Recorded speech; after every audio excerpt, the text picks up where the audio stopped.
Moi, il y a beaucoup de prêtres m'ont marqué. Euh, Quand j'étais petit, il y avait le curé Pierre-Antoine qui, la première fois, nous a posé la question à plusieurs servants d'hôtel, mais est-ce qu'il n'y en a pas un qui veut devenir prêtre, par exemple? C'était vraiment voilà, ce modèle de prêtre qu'on voulait être. Et puis, plus récemment, il y a vraiment deux figures qui m'ont marqué. Avant que je rentre au séminaire, euh, voilà, il y a un prêtre qui m'a accompagné, qui m'a écouté, qui a répondu à mes peurs et à mes questions, qui m'a aidé à discerner. Voilà, le père Patrice qui était sur Gaillac. Vraiment un prêtre fabuleux qui donne sa pleine place à la liberté, qui a su me guider et en même temps me bousculer aussi des fois. Et puis qui était ce modèle de prêtre dynamique, à l'écoute, priant. Euh, voilà, un prêtre qu'on a envie de suivre, quoi, clairement. Puis étonnamment, juste avant que je rentre au séminaire, il y a un prêtre qui a été, je m'en suis aperçu beaucoup plus tard, qui a été un déclencheur. Euh, un prêtre que si un jour je suis prêtre, pour moi je ne veux pas être comme lui. Les prêtres ne sont pas parfaits, ils ont tous leur caractère, etc. etc. Et pour le coup, ce prêtre-là, moi je me disais, si un jour je ne suis pas être prêtre, je ne veux pas être comme lui. Et un jour il a fait un geste de service, ce prêtre-là. Il a fait un geste de service gratuit.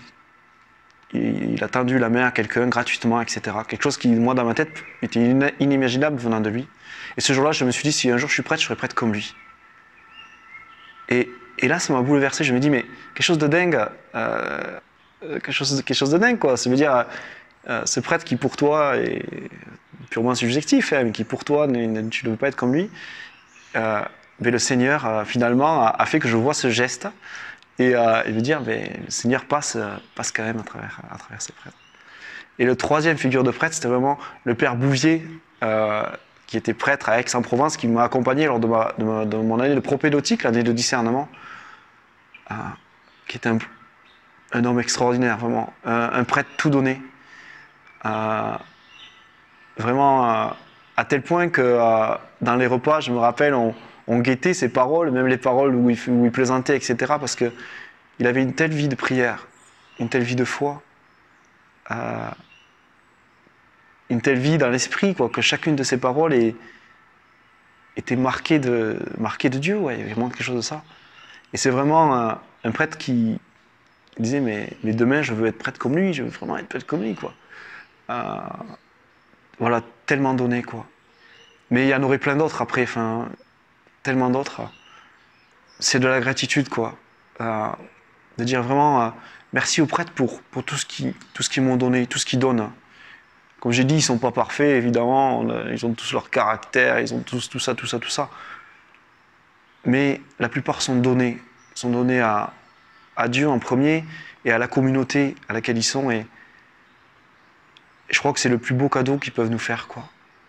Et si demain je suis prêtre, mon désir c'est ça, c'est d'être donné là où je suis envoyé. Et vraiment, je voudrais leur dire un grand merci. Merci pour ce don qu'ils nous font, ce don qu'ils font aux gens autour d'eux. Et j'en profite aussi pour, je peux en être témoin en paroisse,